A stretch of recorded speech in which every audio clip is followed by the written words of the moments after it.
این بسیار اکونومیک می باشد، بسیار کم مصرف می باشد.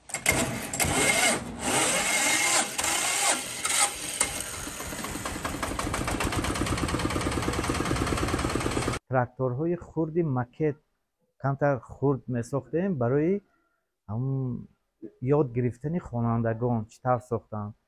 محمد جان طول 2 سال بازار کروژاک میرن، کروژاک تکنیکوم. یک روز از درس از کروژاک آمدن و مثلا که ما در مکتب коробка که هم خیلی تراکتورچه ساختیم. ما همین نمیشد دیدک کلان اسازیم خیلی میشد. سال 2015 که جناب عالی محترم امام علی رحمان به شهر ما آمده بودن، ویستافکا ما تشکیل کردیم. در اونجا تراکتور بود، تراکتورچه خردی مکت. بعد اون کس یک سخنه گفتن که همین رو کلانش رو کی میسازتون. بعد همون در دل ما علاوه افتاده، مالا چند سال باز اندیشه فکر کردیم چه خیلی سازیم که همین گفتی جناب عالی رو اجرا نماییم. بعد قسم احتیاطچه رفتیم، ما میتالون گرفتیم، حالا چسبشه و چی ای مغازه خریدیم آوردیم. وقتی که انجامه آوردیم اون میسازیم گفته چند آدم دید گفت که این نمیشه، این کاری نمیشه دیگه، میشد اگر دولت میساخت زواد میساخت تیم خی اکار چی گفت ما مایده سازیم چی میشد. با همراهی معلمشون یک استوی سوارچی گفتیم 4 کسه شدیم گلگی محمد جان مصلحت کردیم. بعد مایده با یاردمی مهانگتی همین محمد جان این تکنیکای ساختن. یک چند تا تراکتور ساختیم، اما یک جوش کار میکرد یک جوش کار نمیکرد. بسیار کمبودی ها بسیار بود. همین ساخته عیناً تراکتوری لازمه خود را به دست آوریم. روزی یکم روز زودید کردیم، محرکش گراندن. خودی بچه در یک وی چه گویم حسیاتی عجایب داشته دهنده که ها که من همیشه چیزا ساختیم، من گراندیم های کردن کار کرد همیشه نه. این تراکتور رو من در سال 2022 اختراع کردم و این را در آزمون علم فروغ معرفت در شهر پنجکین اشتراک کردم، سزاوار جوی یکم گشتم و در دوم دورش راحت گیتم و به دوم دورش به خوجان رفتم و به دوم دورش جای دوم را سزاوار شدم.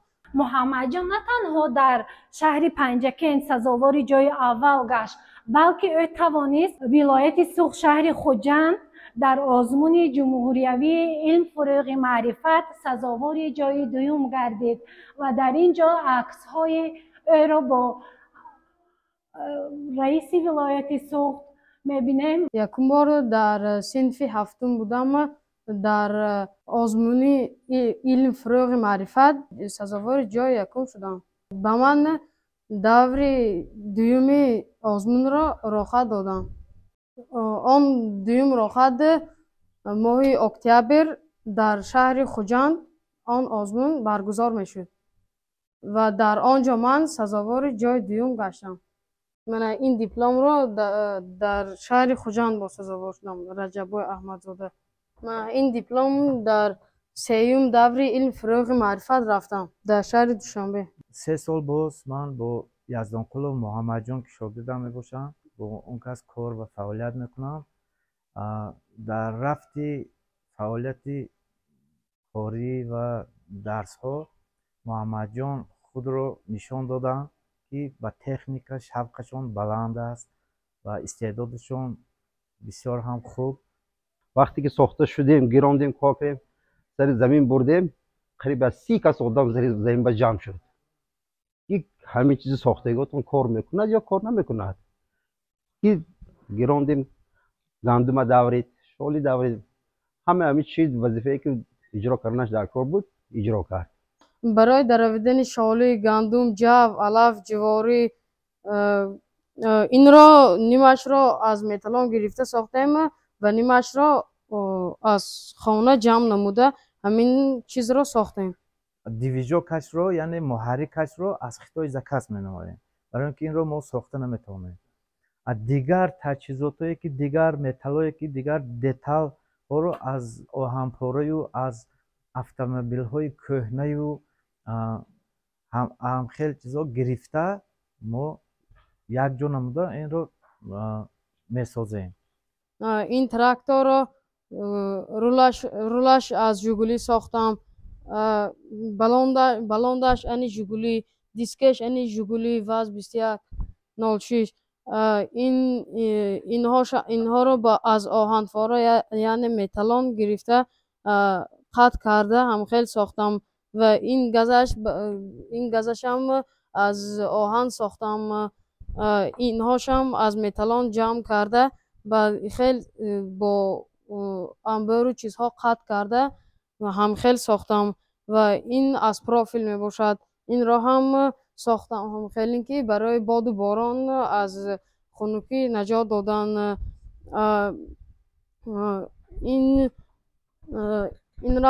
инашро аз турба сохтам, аз металлон турбаро ҷамъ намуда аз турба сохтам. калиташ ани жигулӣ мебошад, муҳаррик мотор дивижок мебошад, аз инҷо об меандозанд, аз онҷо солярка меандозанд. ин барои поён кардани пешаш, барои шолӣ даравидан ҷав, гандум, алаф ва ин аз металлон ва аз жигулӣ гирифтагӣ пешаш фараш дар мегирад. ин тормуз аз ани жигулӣ, тормузи жигулӣ,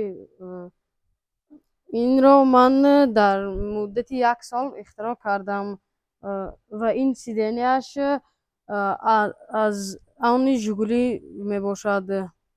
фарқи тракторҳои хурде ки мо месозем аз тракторҳои калоне ки замонавӣ ва аз завод мебиёяд дар ҳамон аст ки тракторҳои хурд асосан дар заминҳои мо ки масалан пастию баландиаш бисёр мебошад ва заминҳо қисман майда ва танг мебошад, дар он ҷо нағз хизмат мекунад ва нағз монеаҳое мегузарад. масалан дар парникҳо, дар шаҳри панҷикем парникҳои хеле зебои ва кушодагӣ, аммо ҳамин тракторҳои калон онҷо даромада наметавонанд. барои ҳамин тракторҳои хурд бисёр ҳам хуб кор мекунанд. або фарқаш дар як нархаш фарқ мекунад. масалан ҳозир мо аз хитой ё аз дигар давлатҳои хориҷа агар трактор харем, ай ба мо анчаҳо қимат меғалтад. барои деҳқон ин бисёр зарили калон мешавад. агар ҳар як мисол деҳқон агар ҳамин трактори майда созаду ба худаш истифода барад, беҳад хуб мешавад, ҳосилнокӣ баланд мешавад, кораш осон мешавад. масалан ҳар деҳқоно вақти ҳосил чанд то марди кор нархи қимат ки гирифта биён, ин трактор бошад дар 1 соат 1 литр масалан солярка мехӯрад ки вай як ночиз мебошад дар пеши дигар расходҳое ки деҳқоно мекунанд. бештар ба мардикор оварда дарав мекардем. вақте мардикор ҳозир 1000 сомон ба 1 гектар замина дарав мекардем, ҳозир ин каси да 300 сомон 400 сомон дарав мекунад. 20 қуви кори дар кор буд ки 1 гектар замина даврад. ҳозир ин да 1.5-2 соат медаврад, мебурад, ҷобаҷо мекунад. деҳқон ба кораш анча бениҳоят кора сабук. як чанд шогирдо дорам. яке аз беҳтарин шогирдонам Яздонқулов Муҳаммадҷон мебошад ки мо фахр мекунем ки чунин шогирдо бисёр намешаванд. шояд ки падарам механизатор, ман худам механизатор ҳамин шудем ки дуни техника ба дуни трактор ба аз ҳамин сабаб бояшон меҳру дилошон дар ҳамин чиз сахт 2-3 та озмун ба иштирок кардан, вилоятӣ ба ҷумҳуриявӣ ба шаҳрӣ ба ҷои намоён гирифтанд. бо ҳозир мана ҳаракат каросем ки бояд дигар навори дигар барои кишти картошка шинондан, ғундоштан, ин чизо дар ҳозир дасти деҳқон